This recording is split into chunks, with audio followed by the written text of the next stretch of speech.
नमस्कार, आप देख रहे हैं छत्तीसगढ़ की बात महेंद्र कुमार साहू के साथ। अगर इस चैनल पर आप नए हैं तो इस चैनल को सब्सक्राइब जरूर कर लीजिएगा, क्योंकि इस चैनल के माध्यम से हम छत्तीसगढ़ के महत्वपूर्ण खबरों की जानकारी आप तक पहुंचाते हैं, इसलिए इसे सब्सक्राइब जरूर कीजिएगा।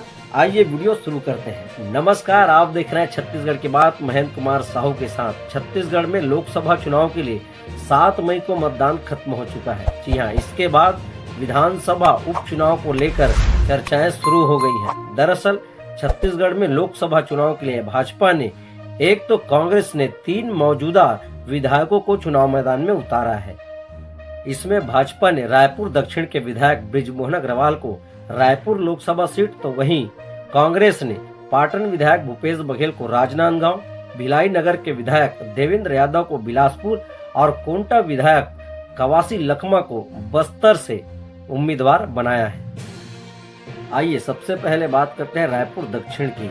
रायपुर दक्षिण विधानसभा क्षेत्र भाजपा का अजय किला माना जाता है। जी हाँ, यहाँ से बृजमोहन अग्रवाल लगातार 8वीं बार विधायक चुने गए हैं। लोकसभा प्रत्याशी बनाए जाने के बाद सबसे ज्यादा चर्चा उनकी जीत की नहीं बल्कि जीत की मार्जिन की हो रही है। ऐसे में रायपुर से बृजमोहन अग्रवाल जी का जीत लगभग तय माना जा रहा है। ऐसी स्थिति में इस विधानसभा सीट में उपचुनाव के लिए उम्मीदवारों में इन 4 नामों पर सबसे ज्यादा चर्चाएं हो रही है, जिनमें पहला नाम है सुनील सोनी जी का।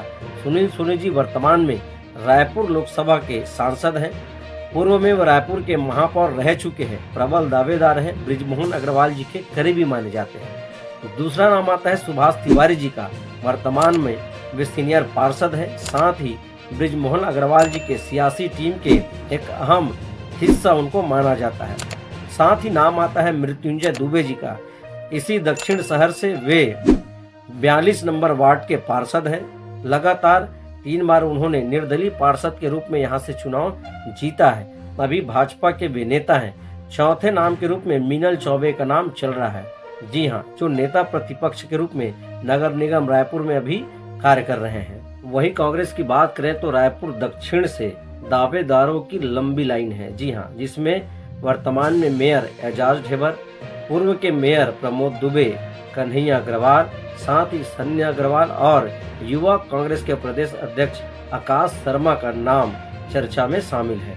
आइए अब बात करते हैं भिलाई नगर की। भिलाई नगर से देवेंद्र यादव कांग्रेस के विधायक हैं। कांग्रेस ने देवेंद्र यादव को लोकसभा चुनाव के लिए बिलासपुर से उम्मीदवार बनाया है। अगर वे यह चुनाव जीत जाते हैं तो भिलाई नगर में भी उपचुनाव होगा। कांग्रेस देवेंद्र यादव की जीत पक्की मानकर चल रही है। ऐसे में सियासी गलियारों में 3 नामों पर चर्चा है। इनमें भिलाई महापौर नीरज पाल प्रबल दावेदार है। साथ ही इसके अलावा पार्षद सिजू एंथोनी, जो अभी वर्तमान में भिलाई हुड़को के पार्षद हैं। उसके साथ ही नाम आता है लक्ष्मीपति राजू, जो लगातार 4 बार के भिलाई के पार्षद रहे हैं। देवेंद्र यादव के खेमे से आते हैं। इन लोगों के नामों की चर्चा है। वहीं इस सीट पर भाजपा के उम्मीदवारों की बात करें तो इसमें पहला नाम पूर्व मंत्री प्रेम प्रकाश पांडे के अलावा राकेश पांडे, जो भाजपा के वरिष्ठ नेता है, साथ ही सरोज पांडे के भाई हैं। इसके अलावा भोजराज सिन्हा जी का नाम आता है, जो अभी वर्तमान में भिलाई नगर के नेता प्रतिपक्ष हैं और लगातार 5वीं बार पार्षद चुनकर वे आए हैं। अब बात करते हैं पाटन की। पाटन विधानसभा क्षेत्र पूर्व सीएम और छत्तीसगढ़ में कांग्रेस के गद्दावर नेता भूपेश बघेल जी की सीट है। जी हाँ, भूपेश बघेल जी अभी राजनांदगांव से लोकसभा उम्मीदवार कांग्रेस की तरफ से बनाए गए हैं। भूपेश बघेल जी की लोकसभा चुनाव में एंट्री होते ही छत्तीसगढ़ के सभी 11 लोकसभा सीटों पर चुनाव जो है वो दिलचस्प हो गया है। जी हाँ, मुकाबला इस लोकसभा सीट पर तगड़ा बताया जा रहा है। कांटे की टक्कर राजनांदगांव लोकसभा सीट पर दिखाई दे रही है। इस प्रकार अगर भूपेश बघेल जी यह चुनाव जीतते हैं तो पाटन में भी उपचुनाव होना तय है। ऐसी स्थिति में इस विधानसभा सीट में उपचुनाव के लिए कांग्रेस उम्मीदवार के रूप में भूपेश बघेल के बेटे चैतन्य बघेल को देखा जा रहा है। जी हाँ, चैतन्य बघेल इसी सीट से अपने सियासी सफर की शुरुआत कर सकते हैं, ऐसे लोगों के बीच चर्चाएं हैं। साथ ही कृष्णा चंद्राकर जी का भी नाम इस विधानसभा सीट से चल रहा है। अंतिम में बात करते हैं कोंटा की। कोंटा से कांग्रेस के कवासी लखमा यहाँ से विधायक है। कवासी लखमा जी यहाँ से लगातार विधायक चुनते आए हैं। जी हाँ, इस बार कांग्रेस ने उन्हें बस्तर लोकसभा सीट से उम्मीदवार के रूप में मैदान में उतारा है। मौजूदा कोंटा के कवासी लखमा जी विधायक हैं। अगर यह चुनाव अगर वो जीत जाते हैं तो यहाँ भी उपचुनाव लगभग तय है और इस बार उपचुनाव में उनके ही बेटे हरीश लखमा को कांग्रेस उम्मीदवार के रूप में देखा जा रहा है। जी हाँ, चर्चाएं ऐसी हैं कि हरीश लखमा को इसी विधानसभा सीट में उपचुनाव के लिए उम्मीदवार कांग्रेस की तरफ से बनाया जा सकता है। वहीं इस सीट पर बीजेपी उम्मीदवार की बात करें तो सोयम मुक्का और साथ ही दूसरे उम्मीदवार के रूप में धनी राम वरसे जी की नाम की चर्चा है।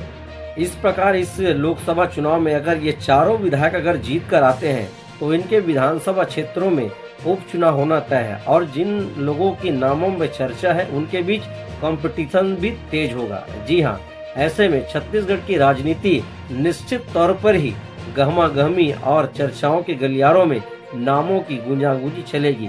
कमेंट करके आप जरूर बताइएगा कि आपको क्या लगता है, क्या सचमुच इन 4 विधानसभा सीटों पर उपचुनाव हो सकता है? क्या ये चारों विधायक अपने लोकसभा चुनाव के में जीत हासिल कर सकते हैं? कमेंट करके जरूर बताइएगा और इसी प्रकार के वीडियो के लिए इस चैनल को सब्सक्राइब जरूर कीजिएगा। इस वीडियो को ज़्यादा से ज़्यादा शेयर करें और यह वीडियो अच्छी लगी है तो इसे लाइक जरूर करें।